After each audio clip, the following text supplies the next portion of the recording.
Matty Loves Podcast. Matty Loves Podcast.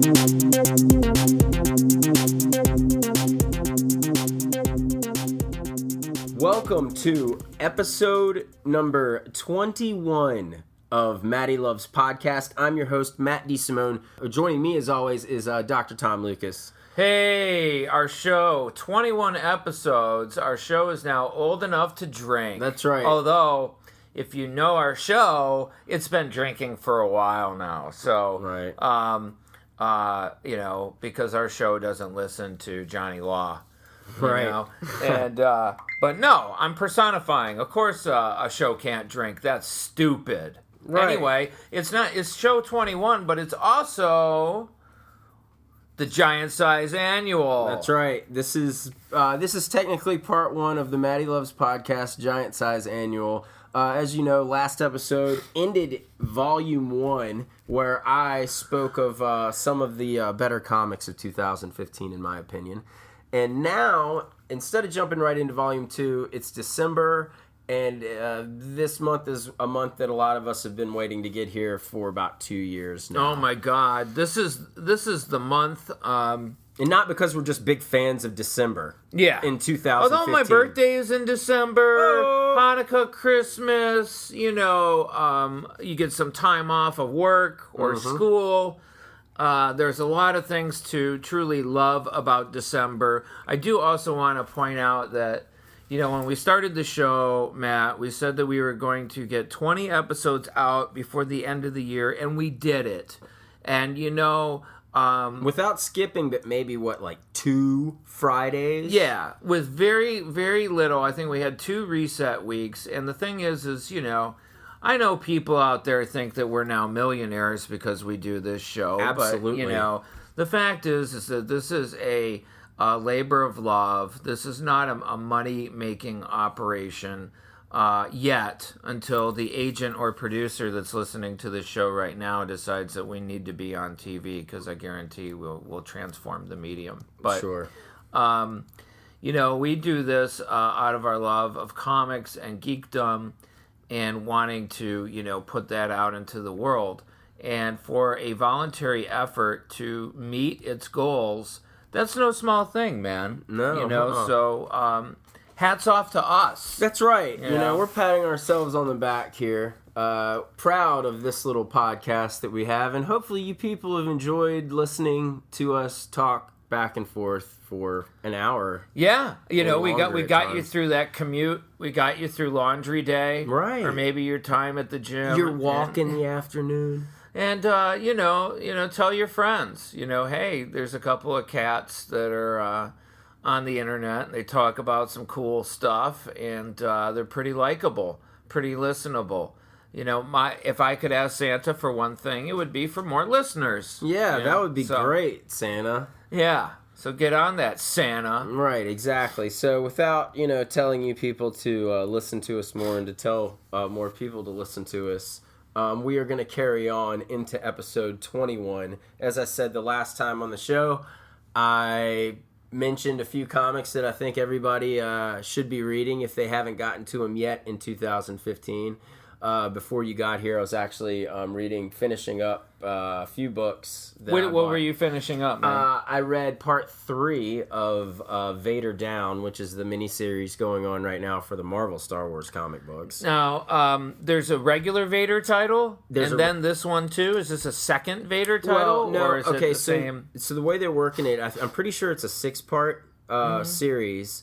The first issue was Vader Down #1, which I think was just a one-shot. Okay. What did you give me to read then? I gave you have read Volume 1 of Star Wars and Volume 1 of Darth Vader. Okay, so Vader Down is a different joint. This story goes into Star Wars and Darth Vader. It staggers. So you have Vader Down #1, then I think it went into Darth Vader 13, now it hits Star Wars 13, and then next part will be in Darth Vader 14. Okay. So it's just gonna stagger back and forth between Star Wars and Darth Vader, kind of like how I told you to read them, right? When I gave them to you, right? Don't just read Star Wars all the way through. Yeah, stagger them because it's concurrent plot lines. Absolutely, yeah, and that's one thing too that with Marvel I really wish they would have considered when they were releasing them collected was, go ahead and release like this first year Star Wars stories like how they were released, to where you're staggering everything and you're not reading everything as one full story, because even though it does have some effect, I think it was Star Wars 6 and Vader 6 or 5, I can't remember the issue, when Vader finds out Luke's name is, Skywalker, and he shatters everything, and that was a badass scene. Yeah, and that was the first time that they had really used both of the books to do the same thing, and I was like, holy shit, these books are kind of bouncing off of each other. Right. Which is just what I liked about it is that at a sort of a subconscious level, these events are happening in different parts of the galaxy. Right. And so there's a bit of a time differential, between what's happening over here and as opposed to what's happening over there.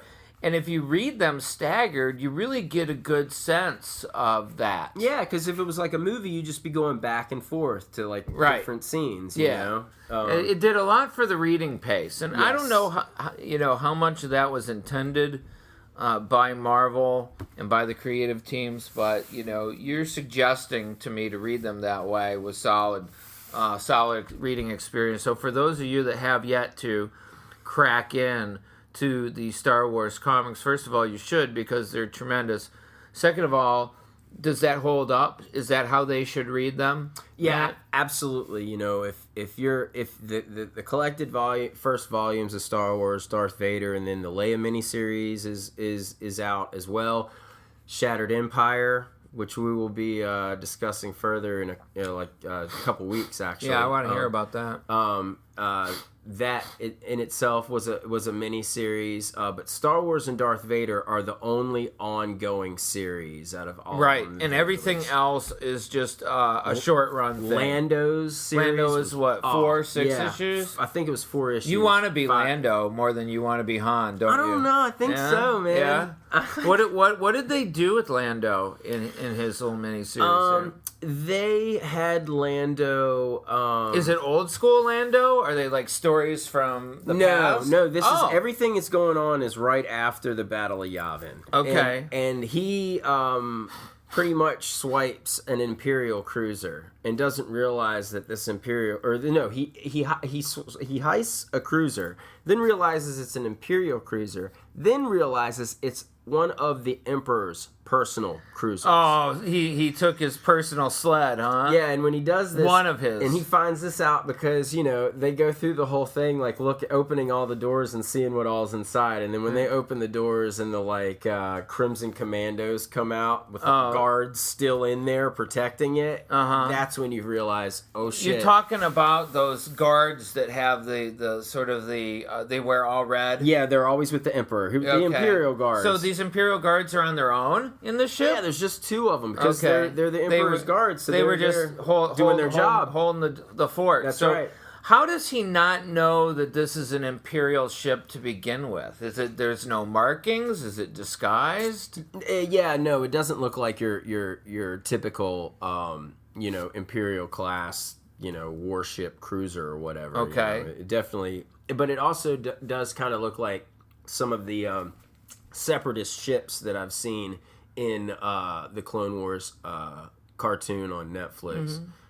But anyway, why does he jack the ship? Does he need to get somewhere, or is he just feeling like being a thief? Yeah, I think it's a little of both. It was convenient. But anyway, the book I really enjoyed that miniseries. But the Star Wars comics overall, I mean, God, we've talked about them so much on this show. They're so good. They're so good. Can you say that, or could it be said that no one has more swagger in the Star Wars universe than Lando?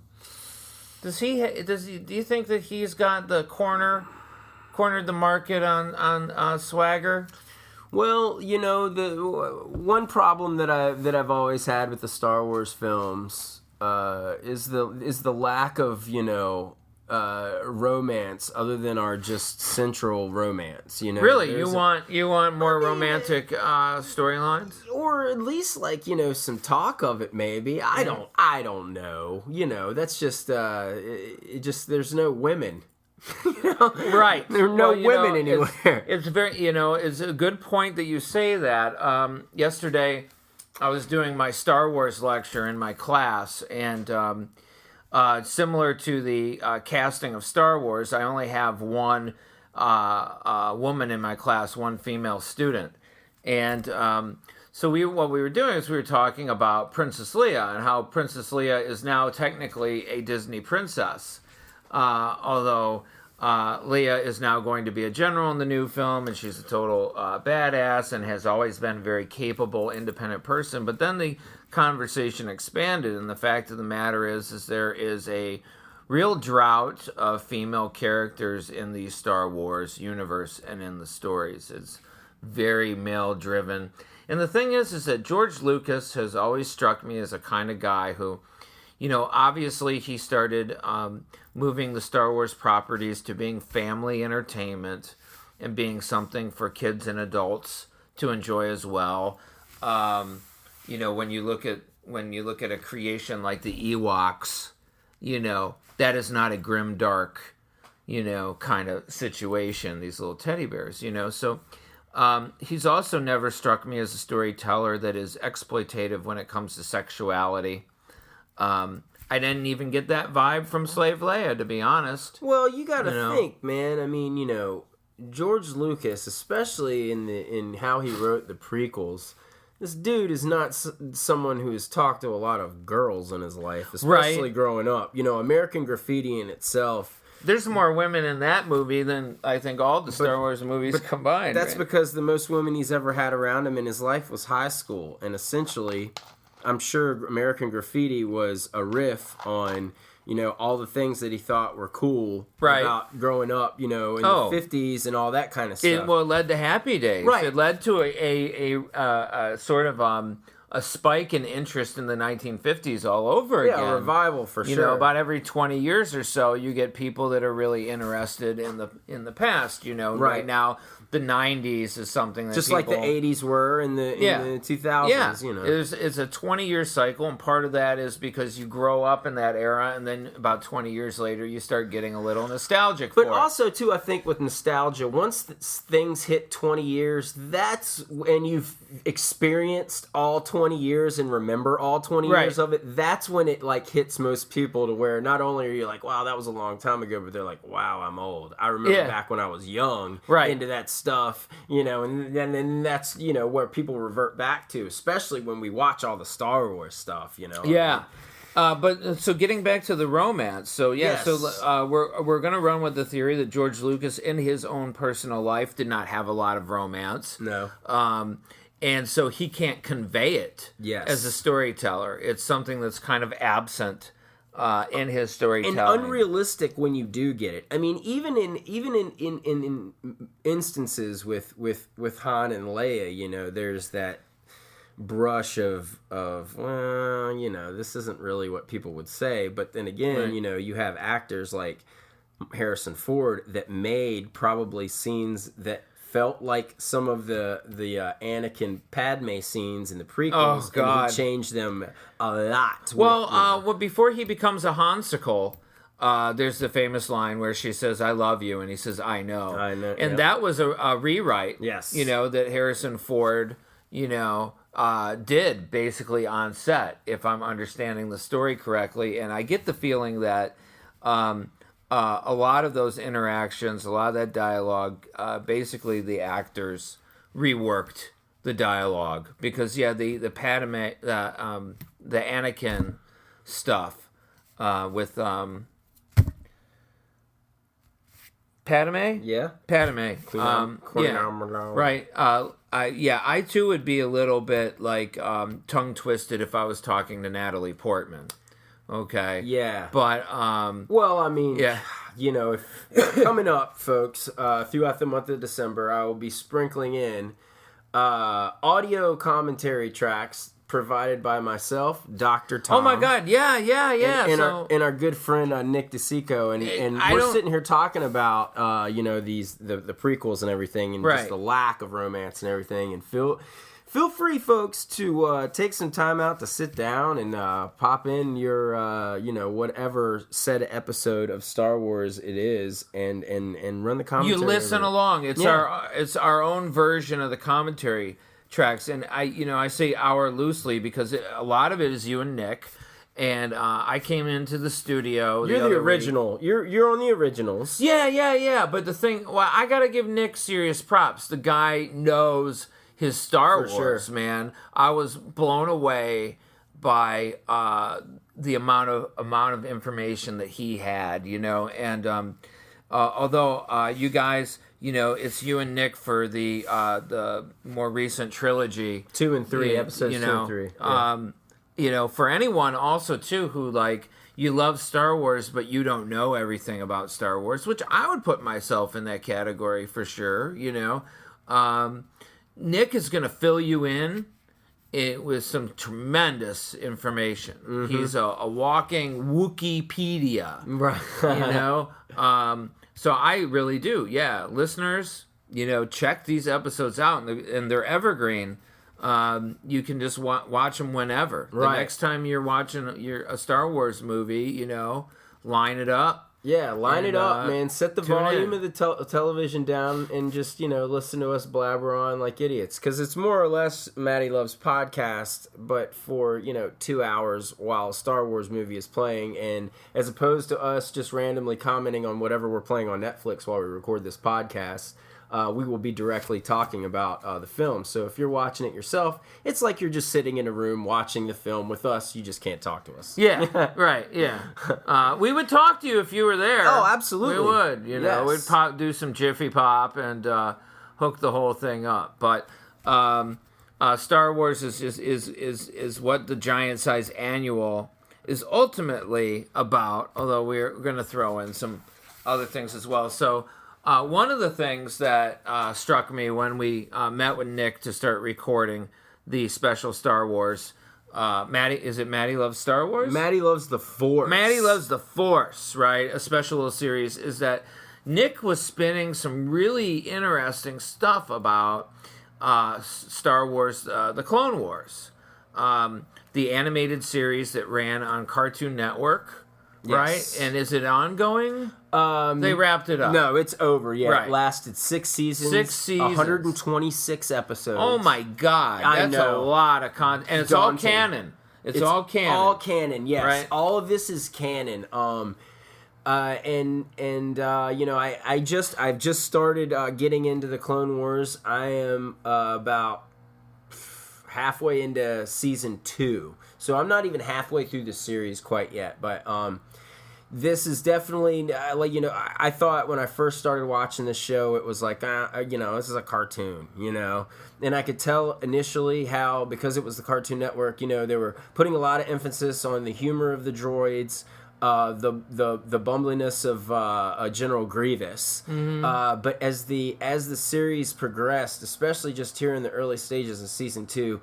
There's a big change, man. I mean, people die in this episode, like every episode, every episode there's a death. Yeah. There's serious consequences. Absolutely, yeah. And so, seeing all that, of course, I got new respect for the show, but overall with the story, man, it's solid, it's not really like, all right, well, just leave it up to the Force guys. Well, I guess, first, it looks beautiful. Yes. It has a really distinct style to it.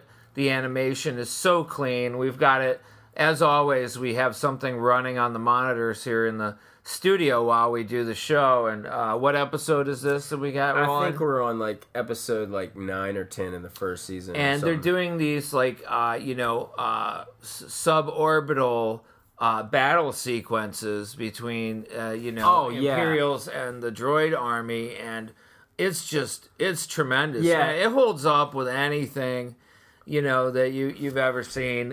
Even in Ron Moore's Battlestar Galactica, there's some really gorgeous space battles This is really solid stuff. I can't wait to really dive in.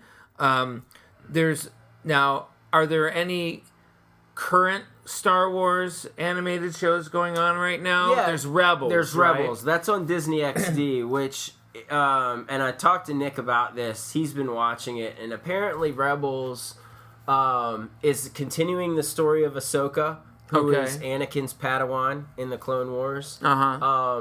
And Rebels is taking place, I think, 5 years before Yavin. So he's Anakin's full-on Jedi. He's full-on Darth Wars? Vader. Yeah. Okay. But He's graduated. I haven't seen anything from it, but there's a couple of clone troopers from Clone Wars. This right now on our screen, we're seeing the one with the yellow markings. That's Cody. Cody's actually also in Attack of the Clones. Okay. He's the one that gives Obi-Wan his lightsaber back when it falls out of the sky. He picks it up off the ground. Okay. Also, there's Rex right there. He's the blue one. And both of these guys are also in Clone Wars, but like the clones that are like they're aging rapidly, because that's just how their metabolism works. Yeah, because they're clones. Right. But what is the lifespan of a clone? Well, you got to think. I mean, all of this takes place roughly like 20 years before 25 years before the Battle of Yavin. So right, and the Clone Wars are about 3 years long in the scope of things. Maybe longer. Maybe a little bit longer. But yeah, no, I think it's like 40 years as a Stormtroopers. I wish we had Nick here. He'd probably be able to Oh tell my us. God. So we got Rebels, and how long has Rebels been on? I think Rebels has been on for 2 seasons. 2 seasons. Does it look similar to this? Yes. Okay. Yeah, but So it's similar Disney. team. Right. So I seriously doubt you're going to see anybody get stabbed with a lightsaber. Are you gonna see cleavage like Sakara or whatever her name is right there. Yeah. I don't know if it's going to be so much as that, but there's one Marvel series that's going on right now, a comic series is Kanan, the Last Padawan, and that's based off of the Star Wars Rebels series. So okay, so it's a spin-off of Rebels. Yes. What I'm trying to do by asking you this stuff is kind of get my head wrapped around what, aside from going to see the episode 7 in a couple of weeks here, like what other things are out there for me to watch. I have a feeling that there's going to be more Star Wars content to choose from than you could ever dream of, in short order. Now, it's not. Aside from watching stuff, I know there are 2 novels that have been released that basically serve as a journey to the Force Awakens. One of them is a young adult novel that Nick is reading right now. Actually, he might be already done. And what's with it. that about? What's it called? Do we know? God, I All right. don't know what All it's right, called. so what's it about? It's basically, I think more or less it's kind of playing off sort of what Shattered Empire did. Okay. Um, And there's that cat, Chuck Wendig, wrote a Star Wars novel, too. I don't know. was that Aftermath? That sounds about right. Okay. I know Chuck Wendig from his writer's blog. He's been blogging about the craft of writing for a long time, and he curses like a sailor. It's very salty and peppery language, but his advice is almost always spot on, and he has a few novels out. He's a genre writer, and he wrote, if it hasn't been released yet, it's coming out. I think Aftermath. Aftermath. And what's that one about? Aftermath is set between Jedi and Force Awakens. Okay. That sounds about right. And it's the first of a trilogy. And it's basically the wake of all the Empire's losses from the Battle of Endor. Okay. So it's post Endor. Regroup. Yeah, and basically you've got just, I would say, like a band of rebels that are, sent to take out the rest of the Empire. As a writer myself, the idea of picking up a gig like that where you can write a novel that's going to become canon, how exciting is that? I know, right? Lucky son of a bitch. Oh my God, I know. Yeah, it also daunting, too. personally, I feel like I would need a couple months of research before I would feel like truly prepared as a writer to tackle it, because obviously I'd want to write something that the fans would accept. Well, Nick told me that a lot of people didn't like Aftermath. Really? Yeah. Why? I don't know. He said that, and I think he might have read it. He just said it just really wasn't that good. But I mean, honestly, right now though, if I get my hands on anything new Star Wars canon, I'm gonna read it. I think it was very smart of them to clean up the canon and do it's not a reboot, but just kind of like a spring cleaning. Sure. Because there's going to be a lot of people that are going to be jumping in almost for the first time. In 1977, Star Wars came out. I was 7 years old. I saw it in the theater. So I started from Jump Street. Right? Mm-hmm. But when I was having my lecture yesterday with my students, I said, what is the first Star Wars movie that you saw? How old were you when you saw it? Episode 3. Episode 3. Yeah. A lot of my students said that was their introduction. And you know what? You need to know a whole lot of stuff to watch episode 3. Because that's essentially the 6th film in the series. Oh my God. It's a horrible starting point. Yeah. But, when you're a kid, there's going to be a lot of kids in a couple weeks that are going to be coming into Star Wars 6, 7, 8 years old, girls and boys, and they're not going to know anything. Some of them will be going into this movie just going to the movies with their friends. Exactly. They know Star Wars, they get it, it's been around, they've seen it, but they have no idea. And potentially the parents, too, who will obviously be socially aware of Star Wars. It's impossible to not know Star Wars and live on planet Earth. Right. But they may be people that were not they're not science fiction fantasy people.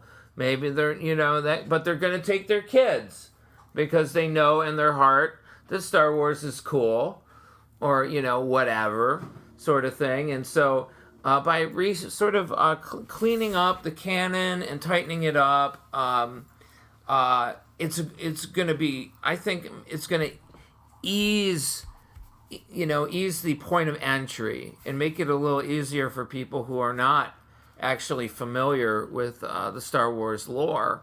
They'll be able to jump in and have a great time. And I get it when Disney bought them out and they said they're doing away with the extended universe or whatever. I totally understand the people that devoted so much time to reading the novels and the comics and everything. But still, it's 30 years of story. So much, man. There was so much stuff. And because of that, even later on and near the end with the comics, they were sort of retelling stories, and it seemed to me like they were just not doing the research to realize that these stories have already been told, Right. So by cleaning up and taking away all that stuff, one thing that they said specifically was, hey, we're not saying that none of this stuff never happened. You just look at it like it happened in an alternate universe. Well, when you go to the wiki now, they have 2 tabs, and one is for canon, and one is for, I forget what it's labeled, but it's extended universe or whatever you want to call it, and so there's a lot of stuff to be, but this is what Marvel and DC have been struggling with for, years, is how do you bring in new fans, with the weight and the size of the continuity that you have. How do you bring in new fans? Oh, we're gonna go. Where they don't need to do. We're about to go just totally 100 years of homework. In order just to enjoy a damn comic book. I'm going to tell you what you need to do. Okay. It sounds stupid. So now we're going to jump over to comic books now. Okay, so this is what you can do. This is what I've figured. The only thing that you can do to solve all of your problems. Take everyone out of the universe. Okay. All right? Take everyone out and have yourself a nice planet Earth. Regular-ass planet Earth. Okay. And then slowly... Earth basic. Right, Earth basic, and then you sprinkle everything in. Yeah. You don't have everything pop up all at once. Isn't that what Marvel tried to do with the Ultimate Universe? Yeah, and I mean, arguably, It worked. It worked, yeah. It did. Exactly. They gave up on their child. Well, it's not that they gave up on their child. It's again, so many characters. It just started getting messy. Oh yeah, so many characters came in. So they had 2 separate events where they killed off like 75% of the characters they had created. Ultimatum, that destroyed like almost the entire Ultimate Universe. Then they built it back up again and rebranded it. Right. And then they just killed everyone else again. I was thinking about you Sunday night. I was watching The Walking Dead. And in one of the opening scenes, a child of one of these... people living in Alexandria, her kid, he's up in his room playing, and he's got Invincible minifigs on his bookshelf. The Mini-Mates? Yeah, the Mini-Mates. Oh, and, wow. Of course, Walking Dead's a Kirkman joint, and Invincible, if you're looking for, a superhero series that, has a reasonable point of entry. Absolutely. And so I loved seeing that. That's that awesome. Was really cool. I remember I've seen the first season of The Walking Dead. That's all I watched. Yeah. Like the first 6 episodes. Well, that's Frank Darabont, man. Right. So you can't go wrong with that first season. Right. So I watched the first season, and I remember the kid right away, Tommy or Jimmy or whatever the hell the little boy's name is. Yeah. He had a science Carl. dog. Carl. He had a Science Dog T-shirt on, and Science Dog is another fictional creation of Kirkman's that shows up in the Invincible comic. Well, the most recent season of Walking Dead was pretty solid, and it kind of got me back because I was getting really, really bored with it. And I like a good zombie story, but I'm not a zombie fanatic. Yeah, or zombies whatever. just never. I mean, they don't freak me out. They've never really done anything for me. I'm just like, it's just so absolutely implausible. Well, not just implausible, but I mean, it's the whole like en masse thing. You know, it's like, okay, zombies, they're gonna give you a problem like en masse, right? But if you've got like 2 or 3 of them around and you got a shovel, you're straight. Yeah. At least being able to get away and run away from them. Right. I mean, zombies, you take them out. It's when they do like there's other zombie universes where they run. Right. And they are fierce. Yes. And that's a problem. Right. Right. But like World War Z, I don't know if you caught that little gem. No. It's not a very good movie. Yeah. The book was great. But in that they run like full bore, and they have they act almost like ants. If one of them can't get over a wall, they all run and pile on top of each other. Yeah. I remember that in the trailer. Yeah, that's the Battle of Jerusalem. That's a pretty cool scene. But so anyway, the Star Wars universe has been cleaned up. It's been streamlined. We got the new movie coming out in a couple weeks. Clone Wars is done. Rebels is currently running. Got the comics going. The comics are going. Battlefront came out. And how was that? Okay, I'm having a pretty good time with it. Okay. You've got the PlayStation Plus account and all that. I do. I don't have that. Well, so that's why I don't have Battlefront. I would, if I were you, get that because you get 2 free games a month. Okay. So, that's just bad news bears for me, man. Like, I don't. There's a reason why I don't have a PlayStation Plus account, and that's because it's a control issue. Get me off of this. Okay, yeah, like respect, man. Yeah, most people don't know their, About 10 years ago, I made a decision. Okay, and it was, all right, Matt. You have a lot of expensive hobbies. What were they? Toys. Comics, and video games. Okay. Which are like 3 of the most, and we're not talking like I'm going out and I'm just buying new toys that came out. No, I'm looking for like old shit I grew up with, Do you still have all that stuff? No, I sold all of it. What? Can you tell me a little bit about your collection? What kind of stuff did you have? A lot of my stuff that I got everything pretty much in the span of like a 3-year chunk of just, I was like, well, I want this, and this, and I'm going to find it, and I'm going to put it on my wall. So what did you have, man? At one point in time, I had a whole wall that was covered with a lot of those like Marvel Legends figures that started coming out about 10 years ago. I grabbed those, and then I was getting a lot. Those had like also like a piece of another one, like a Sentinel. Right. Now they still do that. I look around the studio, and some things you leave in the box and some things you take out. Yeah. Now, back then, were you an in-the-box guy? All of it was in the box. Yeah, I didn't take anything out. I just displayed it all. It was hanging on my wall. So it's just for display. Yeah, yeah. Okay, so I had a lot of the old Hasbro WWF figures. When I was a kid, I had actually the first fully articulated red suit Spider-Man and black costume Spider-Man that Toy Biz released. Those are expensive as shit now, and I got them both off of eBay like together for like $30. What are they worth now? Probably like at least $100 a piece on card. Red suit Spider-Man, and what's the regular other suit Spider-Man and black costume Spider-Man. Okay. Fully articulated, And how big were they?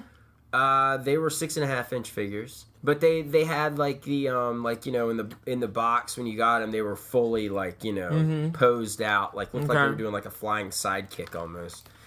So I had those, but basically, when I decided, okay, I'm just sticking with comic books, I'm not going to spend any more money on all the new video games that come out.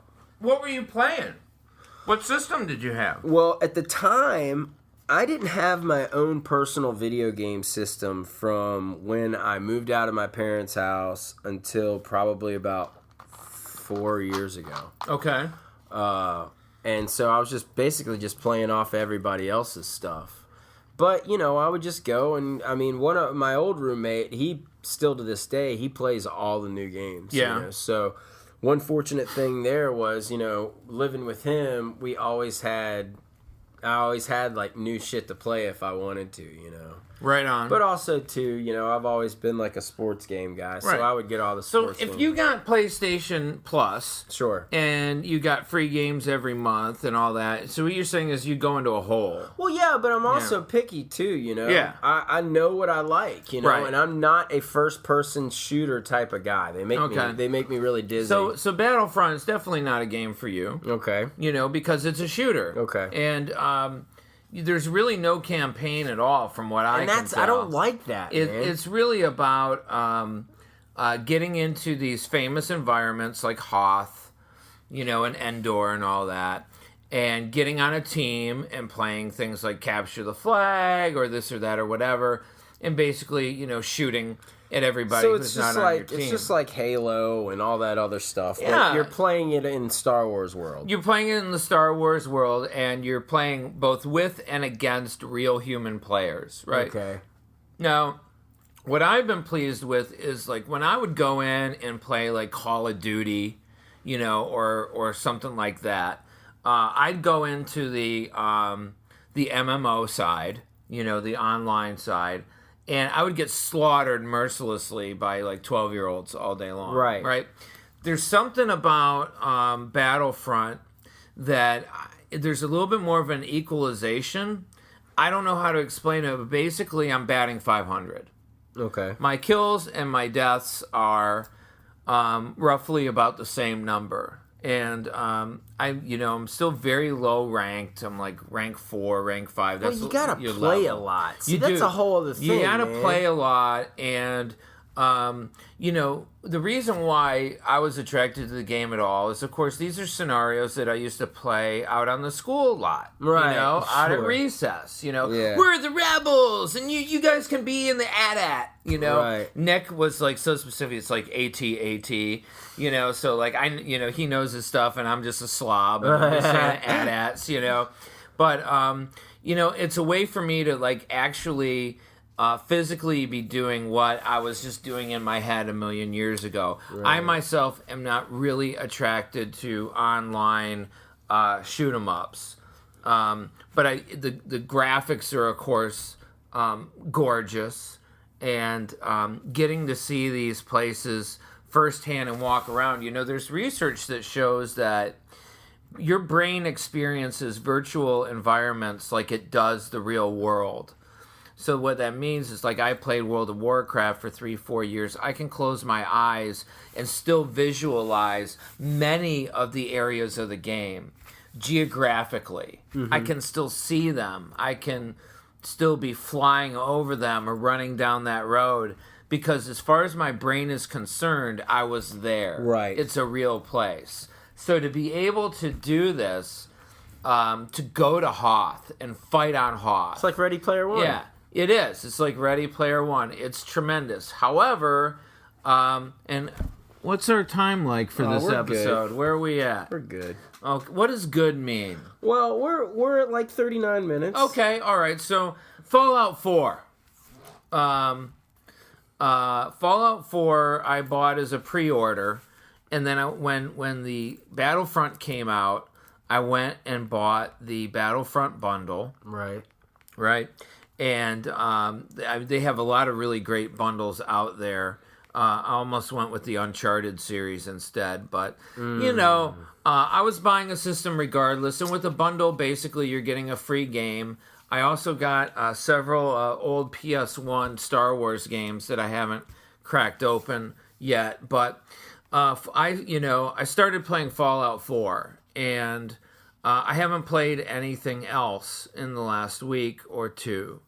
I don't know when I'm going to even get back to Battlefront, to be totally honest with you, because Fallout 4 is, I think I have about 15 hours in the game at this point, and I've explored probably like 3% of the map. Yeah. And when I play a role-playing game like Fallout, I'm a completist. I will visit every known location on that map before I'm done playing that game. Yeah. I will explore every square inch of that map before I'm done playing that game. I will play every quest I possibly can. I go deep into it. And you would laugh, man. You come over to my house, say tomorrow night, and I'm playing Fallout 4. I got my Prima guide. I got my iPad with the wiki open. Right. I've got a notepad, because if there's something I can't solve because I'm too low level, I write down, like, in Fallout, there's safes everywhere. Right. And you lockpick them, right? And obviously, they are increase in difficulty. Sure, if you're a low level, you're not going to be able to pick it and an get expert something. safe. Yeah, right. So if I'm not level enough, I'll write down where that safe is, because I'm a completist. Right. I don't care if all that's in there is ammo and snack cakes. I'm getting it. Right. I'm the same way with like the Grand Theft Auto games. Yeah, Fallout 3 had an achievement for unlocking every location. Oh, well, and I don't know if Fallout 4 has it, but I'm sure going to. The problem with Fallout 4 for me is that there's no level cap, which means you can play infinitely. And they have radiant quests. And for those of you that don't know what a radiant quest is, it means infinite quests. It will generate quests at random. Okay, there are certain characters that... But what's the story of it all? Well, okay, so... or is it just you're just running quests on a big world and there's no story? There is a story. But, I'm just in the first steps of it. Right. So, in Fallout 4, what the gag is that we get to see the world before the bomb dropped. Okay, you were a soldier. You fought. I think it's in the mid. I want to say like 2077, 2078, something like that. Mid to later part of this century. You fought in some battles or whatever. You're home. You have a new baby boy and your wife, and everything is hunky-dory, and you're living in this sort of atomic punk environment where everything has that 50s futuristic sort of look, to it. I mean, in terms of what they thought the future would look like in the 1950s. Right. And so a guy knocks on your door, and he's a Vault Tech representative, and he says, hey, things are really pretty scary out there. They could drop the bomb at any time.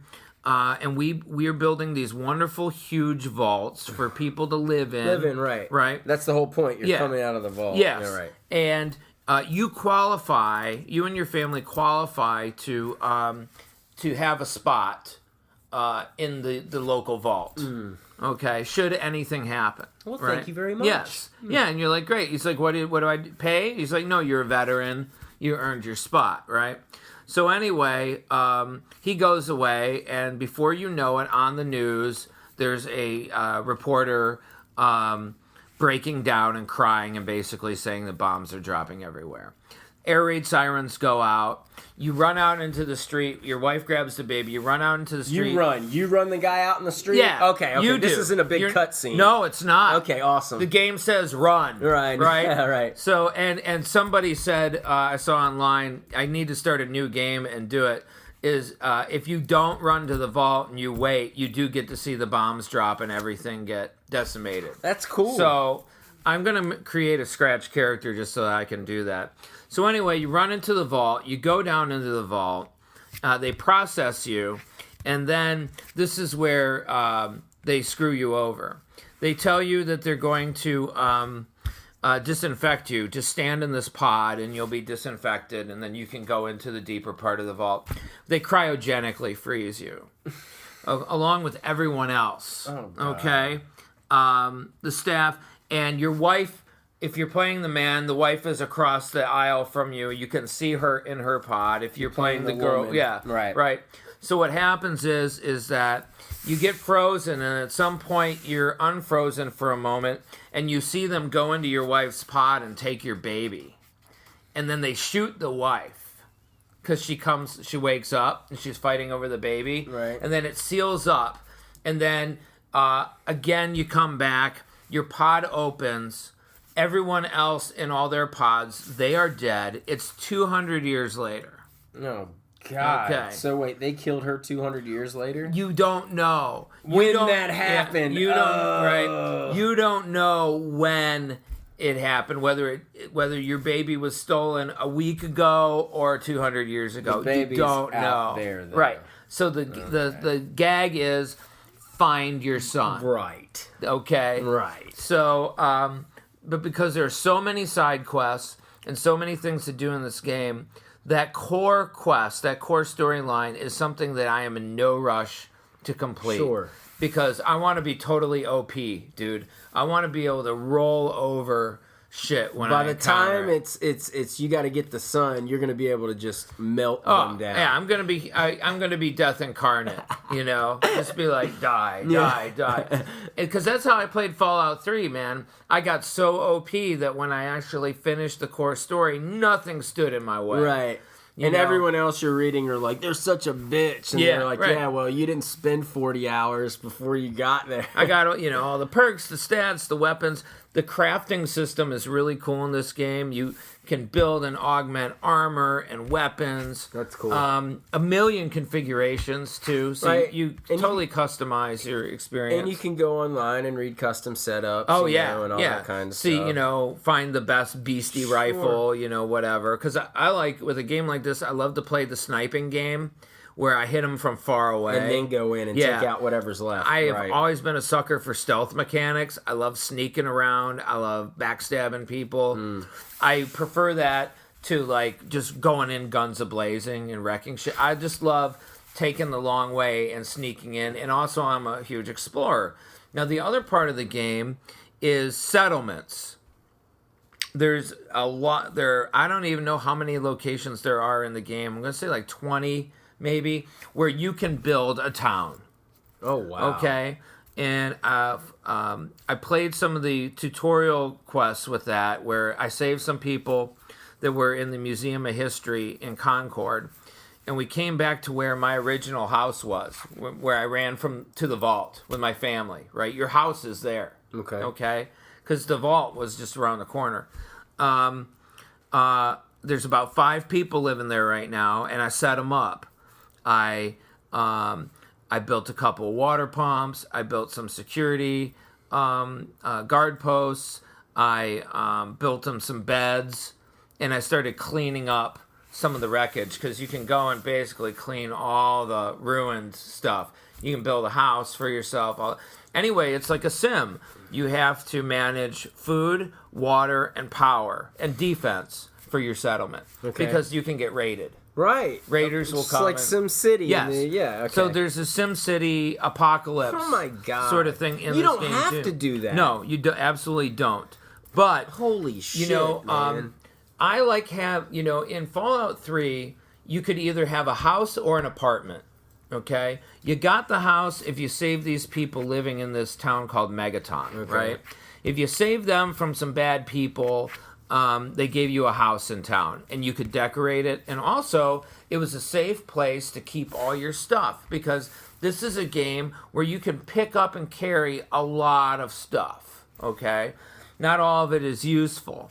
So I chose to get the apartment. What you did to get the apartment is there's a nuke. The reason why Megaton is called Megaton is there's a big nuclear bomb stuck in the ground in the center of town that never went off, right? Well, if you set it off for this really evil dude who, wants to cause trouble, he gives you a penthouse apartment in this building on the other part of the map. That's the only way to get a house in the game. Yeah. Just one of those two ways. One of those two ways. But in this game, you can build one. You can build one Anywhere. for yourself. Anywhere. Well, there's certain areas where you're allowed to build Do it. you have to have PlayStation Plus to have this? Because this doesn't sound like you need to be online. No, you're not playing with anyone else. Oh my God. Now, Right? see, I like this type of game. And you can go all like first person, third person, and everything. right, with you this, can too. do third person shooter, first person, but also too is they have the VATS system, which is an acronym. I forget what it stands for, but it's a targeting system. So basically it slows time down to almost zero and allows you to target individual body parts, head Red or Dead torso. Redemption style. Yeah, right. And then you choose your shot, you shoot. Right. Doesn't freeze time. But it's slow enough slow. to where you have plenty of time to select your options. And they have a thing called action points, and you use those up choosing your shots. Right. Once you run out of action points, they have to regenerate. Until they regenerate, you are in one-person shooter mode. Okay. So, I did a little bit of settlement stuff, and I'm like at level 6 or whatever. I got the dog. You get a dog as a companion early on. And he will find stuff for you. Yeah. And so I gave the dog a little rest, and right now I got this big, my old floating robot butler from my old house, Codsworth. Oh, yeah? Is currently my buddy. Oh, cool. And, you can have a robot. Yeah. Oh. And he's like your Alfred. He's like an Alfred. He has this highborn British accent. Do you have to go and get him, or is he given to you in the store? You gotta ask him if he'll come along. Okay, all right, so... There's about 15 characters that can potentially be your companion in the game if you want. And you can romance some of them. Oh, my God. You can romance them, Okay, Matt. You all can right. get them to fall in love with you. Okay, all right, so let me get this straight. You can go through this whole game without any of those books and shit? Me? Yeah. I mean, could you? I'm not You saying could. do you want to, You but I'm could. saying could I, without having the strat in front of me, or with just the Wikia, popped open? Absolutely. Okay. My problem as a player is that I never want to miss a piece of loot. No. I'm the same way. Right. Yeah. And the guides assure me that I'm not going to miss something. Right. Right. Because otherwise I'm going to explore every square inch of a location. What was the first game you did this with? That you can remember to where you were like, I have to... You realize while you're playing it, I have got to have everything. Oh my God. Mine was... Great question. Metal Gear Solid, I think. Metal Gear Solid? Yeah. The first PlayStation one. God, man. I beat that game in a weekend. I'm sure it was probably like Baldur's Gate or one of those early Dungeons and Dragons, all right, pieces. It helps too when you know that there's like an achievement for unlocking everything, and getting everything. I think a lot of people, that is definitely a selling point for some games. You could just have the IGN wiki next to you while you played, and you wouldn't miss a thing. Okay. I got the Prima guide that I got. It's a beautiful hardcover book. Right. First off, half of the reason you bought it was because it's so beautiful. Yeah. Right. Although I'm writing in all the margins. Oh, shit. Yeah. Yeah. I write in the margins and I make notes. I use the book, man. I do. Right. But on the shelf, it looks pretty. Right. It's a game guide. Right. And the thing is like that, a textbook. Yeah, almost. a game guide. It's not gonna gain in value or anything like that. Sure. Once a game is old, nobody's gonna care about It'll it. go out of print, Yeah. and then there'll be people that want the first printing of the guides. But I get those are few and far the thing between. is, though, is I never sell my stuff. Right, I'm not a yeah. wheeler dealer. I don't either. Look, I got the collector's edition with the big plastic Pip-Boy and all that. And the day after it came out, there were people that were selling it for $1,000 on eBay. Yeah, okay? that's... Making, 900%. And right? I mean, can't people be patient enough to wait for the next batch of Pip-Boys? Well, to be they said made? they're not going to make anymore. Oh, well, that's Right. that's key So, then. right. Now, here's the thing. It's like, I'm going to keep that pristine and all that. You don't even use it. I don't. It's just too beautiful. First of all, it came in a big plastic case. And so you're going to have to pop stuff open and do all that kind of stuff. I mean, you had to open it to get the game out. Oh. But, I didn't, the bottom line is that, I mean, I'm sure that one day it will be, that was a spike, because right now those collector's editions are going for like $250 on eBay, and I bought it for $125. Right. So, but I bought it to have it. I didn't buy it to speculate on the future. Now, one day, 10 years from now or whatever, if I'm sitting on the shelf and I don't care about it, and I can get $500 for it or whatever, yeah, I'll probably sell it. But I mean, there were people that literally the next day, like eBay prices were. It's like we were looking at that cardboard Death Star earlier. Somebody's asking $1,300 for that. It was probably like $10 back in the day. Yeah. I'm not, I like buying certain things because they're meaningful to me, and I'm going to keep them on the shelf. Well, that's what the Black Series, like the Star Wars Black Series figures, like the Force Friday, everything that came out that day, once everyone bought it all up just inside that first weekend, it was just going for astronomical amounts, knowing full well that it's all going to come back into the stores, you know. But yeah, I totally feel you on that. So, but I might have to check out Fallout 4. Well, I'll tell you what, man. I was talking to a buddy of mine who's a little further along. There's a series of missions called the Silver Shroud missions, and the Silver Shroud is a superhero, apparently, like the Shadow. Okay. Like the old 1920s Shadow. The Silver Shroud is some kind of street vigilante, guns a-blazing. Okay. And apparently, if you finish these missions, you get his armor. You get his outfit. Well, All right. Well, maybe so this might there's have a little to bit be and so you're asking about needing the book, right? So there are various things that will boost your stats and abilities throughout the game, one of which are these books that you find. And you read the book, and then it gives you a stat boost or a skill boost or whatever. Now, can you, read the book? Is it like Morrowind, where, they have, mad stories written that you can read and scrolls and stuff? I haven't come across one yet where you can do that. It's just like book read. Yeah, book read, but they do let you look at the cover of the book, and they're comic books. Like one particular series of books are Gragnok the Barbarian or Grognok the Barbarian, which is a comic book that's been referenced since the very first Fallout game. Oh, cool. Okay, so it's one of those long running sort of things, and you read the Barbarian comics, and they give you some melee stat boosts and things like that, and so I use the guide because I'll look at the location and I'll see, okay, there's 2 collectible books. There's also, they have these holotapes that you can put in your Pip-Boy, and they are classic arcade games. So I've got Red Menace, which is a Donkey Kong knockoff. Nice. I have Atomic Command, which is like a... So you can just waste time playing those games. And I haven't done it yet, but you connect the Pip-Boy app off your phone to your game, and it will put those games on your phone for you. Get out of here. So that you can play the games on your phone. All right, well... Anyway... You're selling me here, bud. There's a lot to the game, and you can play it a lot of different ways. I play a very slow game.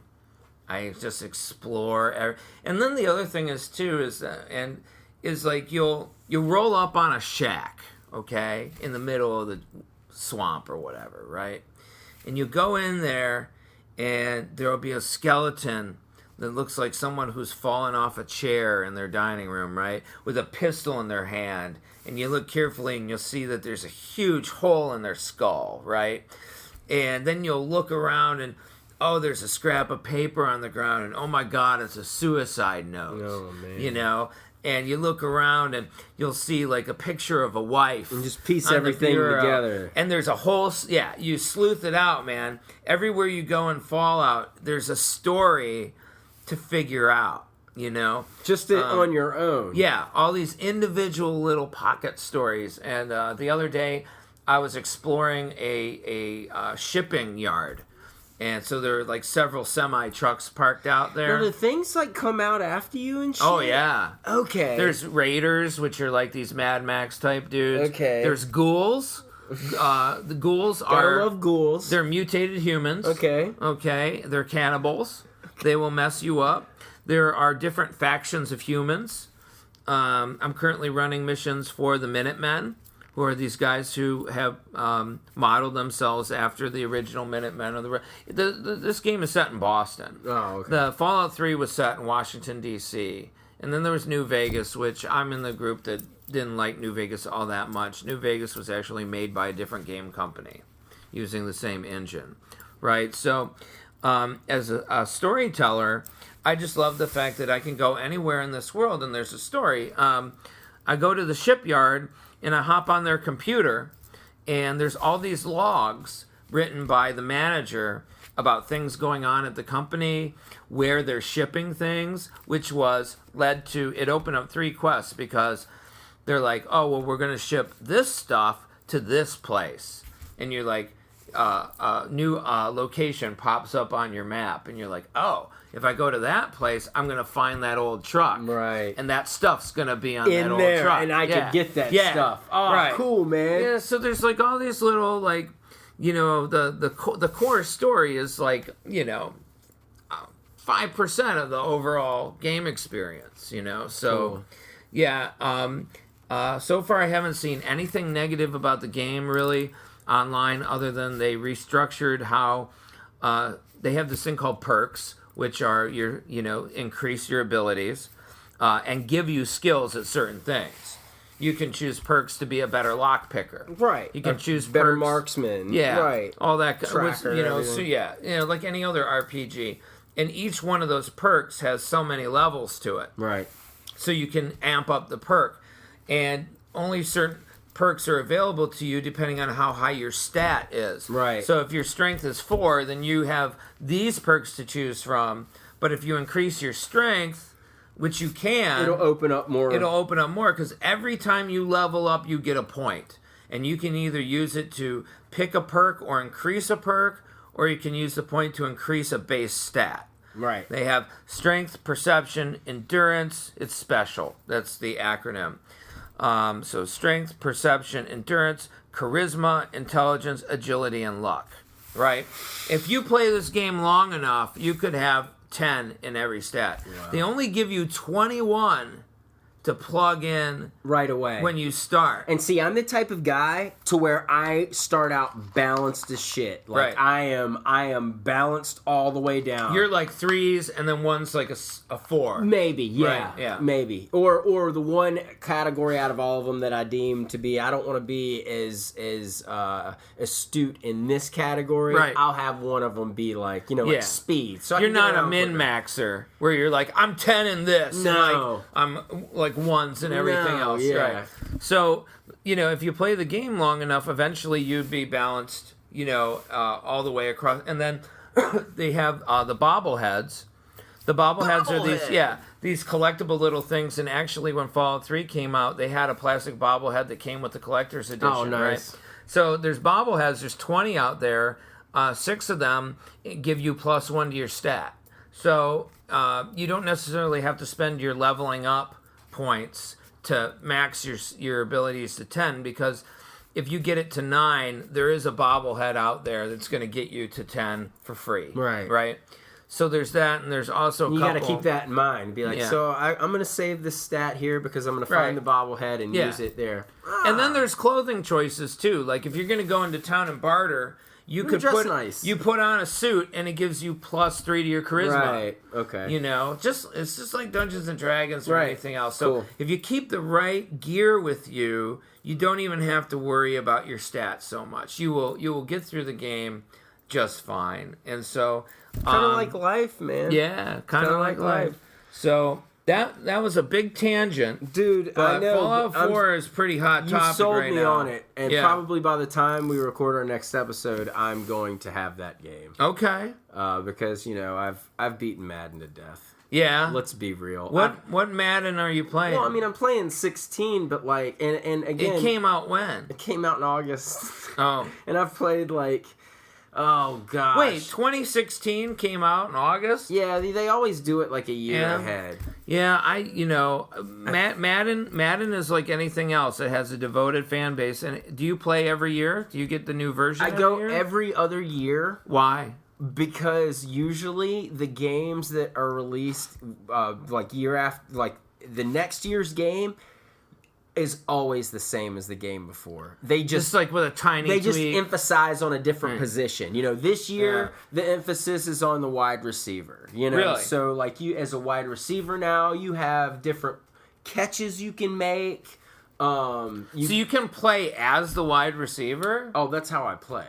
When I play the game, I don't play as the whole team. You play as a specific player? As a specific player. So, like, I'm a halfback right now. So, like, I'm the running back. Uh-huh. You can still audibilize, and you can still pick every play that you run. Uh-huh. But if it's a pass play, all you can do if you want to is run your route and hope the quarterback throws it to you. Now, does your character grow in ability? Oh, yeah, dude. Yeah. That's the whole thing. Is like you start out as like... So you're playing like a career? Yes, a career. So you're a career mode guy? I already played one career mode as a quarterback, and I played like... What quarterback did you play? Or did you 10 full seasons. Now, do you make a character named after yourself? Of course, I'm myself. Okay, and so you don't play a pre-existing No, you athlete. can do that, though. Right. But no, I'll put myself in the create mode or in the career mode. I'll make myself, and you start out as like a 73 to like a 75.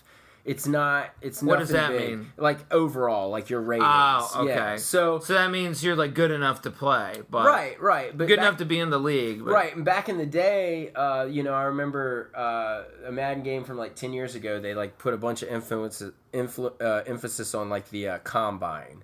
So you yourself, before you went into play career mode, you had to go through the combine, and it was a pain in the ass. And you had to do well. And you had to do well to end up with like a 75. See, I've tried the EA hockey, over the last career few mode? years. Yeah, and you started as in the juniors. No, it's the best. You start in the juniors. Yeah. So anyway, tell me more, man. But I mean, not to. It's run its course. I've beaten the hell out of it. I'm winning all of my games now, like 31 to 45 to nothing. Right. Are you winning your games like the Thanksgiving game last week when the Lions played? I think it was the Eagles, right?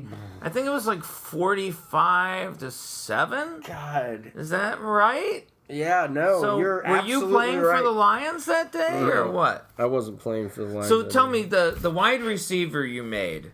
No, I haven't made a wide receiver. Oh, well, I thought you said you were playing wide receiver. Oh, no, you can. Oh, you're playing halfback. I'm a halfback. You do the running game. Yes. Okay, so what are your physical stats? How tall is your running back? He's like 6'1", 200 pounds. 6'1". Okay, so he's a power. Oh, yeah. He's a power guy. He's fast as He's hell. He's not now, like too. a Barry Sanders. Yeah, but see, over the course of the game, even if you start out as like a 73 and you run the ball a lot and you build up your XP per game, it gets added to where you can add the XP to your stats. So after about 5 games, if you've scored some touchdowns and ran for 100 yards a couple times, you're going to have enough XP to where you can do some serious like stat increase. Okay. To where by the time you enter your 3rd season in the league, you should be close to a 90. So what's your style as a halfback, man?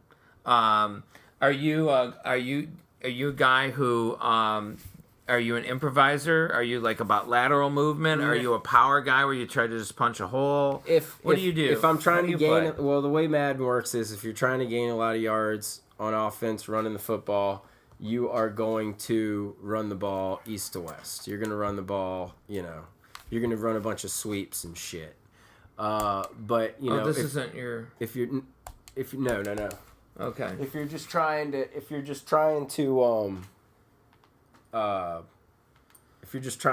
like get a first down or something, I'll run straight up. I mean, Madden, it's easy. How's your O-line, man? They're good. The game's easy. Are you playing the Eagles? Easy. No. Who are you playing on? I'm on the Raiders right now. You're on the Raiders? Yeah. Really? Is that your other team? No. Is that your... That's just where I got drafted. Oh, so you make your character and then you're not in control where you go. I'm in no control until the contract's Did you want to go to the Eagles? Well, what I always do is I always start out and I play out my contract in my rookie season or my first few seasons as a rookie. And then when the contract's up, I always leave the team and go play for the Eagles. Okay, I thought so. I thought you were an Eagles guy. Because by that point in the game, they still haven't won a Super Bowl. Yeah, so you play... So how many Super Bowls have you won for your team? Since I've played? Yeah, in this version. Oh, good God, man. I mean, I've played 10 full seasons in one year already, and 10 full seasons, Can you Tom. get injured?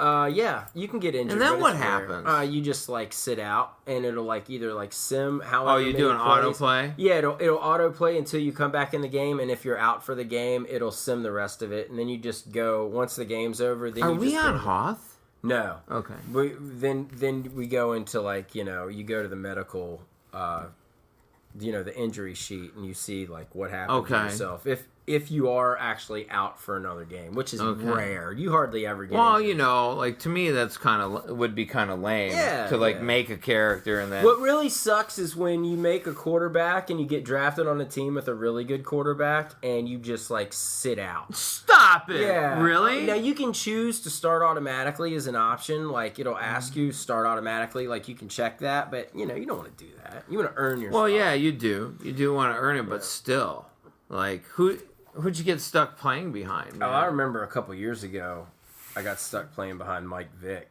Oh, okay. On the Eagles. That was. But anyway, yeah, fascinating. I've beaten the shit out of the game. So you're ready for a very different experience. Yes. Yeah. Right, I think it's about time to. I've played nothing but sports games for the past like years. Well, something I was talking about with my students yesterday is that when I was in college, I had a Sega Genesis. And I used to play, every year I'd go out and get the new version of NHL. Right. From Electronic Arts. Right. Yeah. Right. And I think I started in like 93 or whatever, 92 was like, I think they had a version of their game in 92, but it wasn't so good. Yeah, Blades of Steel was the hockey game for like the longest time. But they had no Detroit in Blades of Steel. So those Japs, man. They had Vancouver. Yeah, right. So Blades of Steel was fun, but then... EA Hockey came out, and they had all the players, and they were all programmed based on ability. If you played, like, say, Alexander McGillney, he was super fast. He was a super fast guy for the Buffalo Sabres, right? 89. He had like a 80, he had like a 95 speed or whatever. And it was very rewarding. Pavel Bure was the same. Pavel Bure, yeah, the Finnish Flash. So the game, though, has gotten so complex. One stick is for skating, one stick is for your puck handling. It's up to you, though. Right? It's up to you. I mean, they have an option in all the hockey games to where you can go back to doing the base mechanics to where basically all you're using is just 3 buttons the whole time. But it takes away from all this added shit that they've done now where you can really control the puck like 100% control the puck. Well, the thing is that I'm not a good hockey player in real life, so I don't want that to translate over to my video game. Right. In my video game, I want to be a god. Right, exactly. I want to, I want to be a scoring machine. I just use the thumbstick, man. The right thumbstick. I do everything, my checking, my shooting, everything I do with the right thumbstick. I've totally converted now to playing how the game goes. Hanging down on that L trigger at all times, I never take my hand off that trigger. What is that? What is the L trigger? The L trigger on the hockey games is your focus trigger. So basically, when you're on defense, it squares you up. On offense, it squares you up to the goal. So if you're and then passing, it squares you up to whoever you're passing to. So I mean, essentially, you don't want to let go of the L unless you're chasing a puck. Basically. Okay. And then you go to the right trigger first. Now, the last version of NHL I bought was, I think, 2014, I'm going to say. And it was whatever year was Montreal's centennial anniversary. All right. They had a mode where you could play a team of Montreal All-Stars through the ages. Oh, wow. Okay, so you could have guys from different eras all on the same team, right? That was pretty cool. Now, just like I did with Fallout, you got me kind of interested in seeing what might be available for the PS4, if I can simplify it. I hear the new hockey game is really good. One of the things that I liked was that in those old EA games, players did not really play their positions. And when I went out and got 2014 for my 360, the first power play I was on, my defensemen were holding the point, and I could pass back and forth looking for an open lane. You couldn't do that in those old games. Oh, look, and these guys were really playing their position. Dude, if you don't play your position in this game, you're done. Yeah. It doesn't matter what difficulty level you're on.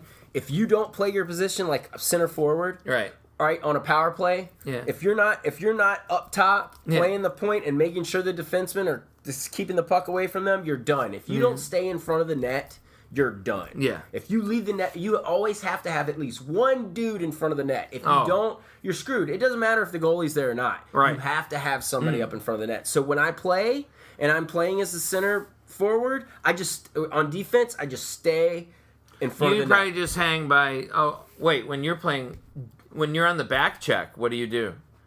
As center forward, do you just stay up high by the blue line, waiting to? I stay by the blue line until the puck comes into the full-on zone, and then I'm pretty much like in front of the goal, doing like this the whole time. Okay. I mean, just poke checking, and all that kind of stuff. I used to kill the guy with the puck, just check the shit out of him, take it, roll. But you can't do that now. No. Because, and another reason, and I found that out with the games over the past couple years, because if you end up like playing the puck that another defender's playing, obviously odds are you've left someone wide open, and that person will score every time. Right. Every time. So, wow, this has turned into a video game. Now, when you one last question, and then we can we probably need to wrap up this episode. When you play, do you play goaltender or you auto goaltend? I auto goaltend. I've never been able to. Blades of Steel, that was the one part of that game that drove me insane, was you're not the goaltender until the puck is near the goaltender. Yeah. And it would always take you off the guy you were playing as, and then you'd be the goalie and move him out like way far away, and that was it. I've never done well with manual control of the goalie. Always do that, and I also do auto line changes. Oh, for sure. Because there's too much for my brain to be paying attention to. Yeah. To not I play with line changes because first of all, it gives you the opportunity to play more of your favorite players. Right. Right. But I'm not going to be the guy to pick when the line changes happen because I have already enough to manage. Well, I mean, back in the day, too, I remember, when they first were starting to, track statistics in the hockey games for, the Genesis and stuff, I would never play. There weren't line changes. You play with, one line of 5 guys, and that was pretty much it. And they weren't actual players. They were just dudes on a screen. But when they actually brought the NHL rosters into the game, and I do have an emulator on my MacBook, and I do have some of the old Sega games. You might need to give me that. The NHL on there, and it's pretty cool. I would still like to go and hunt down a Genesis console and plug it into my back office. My buddy Pete's got one. Yeah, I got a PS1 and a PS2 back there, and my 360 is going to come back there.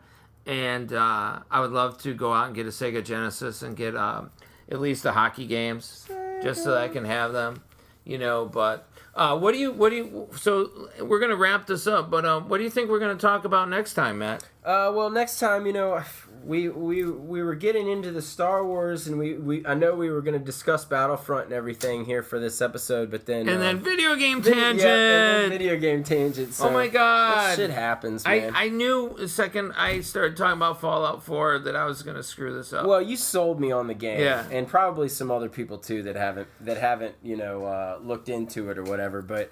The next episode, as we continue along here with the Giant Size annual edition of podcast for December, we're going to continue along with the Star Wars talk. Maybe possibly by that point in time, I have played a little bit of Fallout 4, so we might be able to discuss that, and I'll have some questions to ask. But also, too, what we didn't get to was Tom and I have decided to...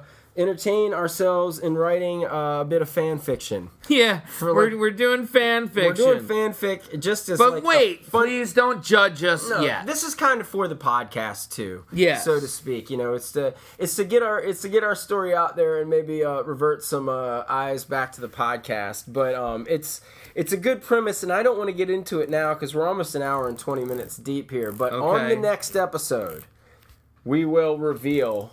More or less the synopsis for our pilot episode? Our pilot episode. Well, it's not going to be it's going to be stories. Right.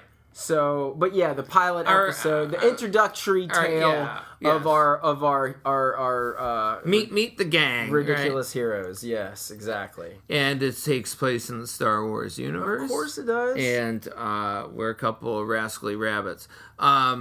I can't wait to share that with you people. Also, too, you know what I named my character in Fallout? Oh, who? Thundar. I did. Awesome. So, even though I'm not going to play a melee game, I named it Thundar, and the character creation tools are so advanced that I got him to almost look exactly like me. That's fantastic. Yes. That's awesome. Well, cool. Well, any of you not knowing who Thundar is, go back to Volume 1. We talk all about Saturday morning Thundar cartoons. with 2 R's. Check it out. All right, guys. Well, for Dr. Tom, I'm Matt DeSimone. Thank you so much for listening in on another episode of Matty Loves Podcast, and we will be back again next week as we dive further into December, which is Star Wars month. We will see you then. Matty Loves Podcast. Matty Loves Podcast.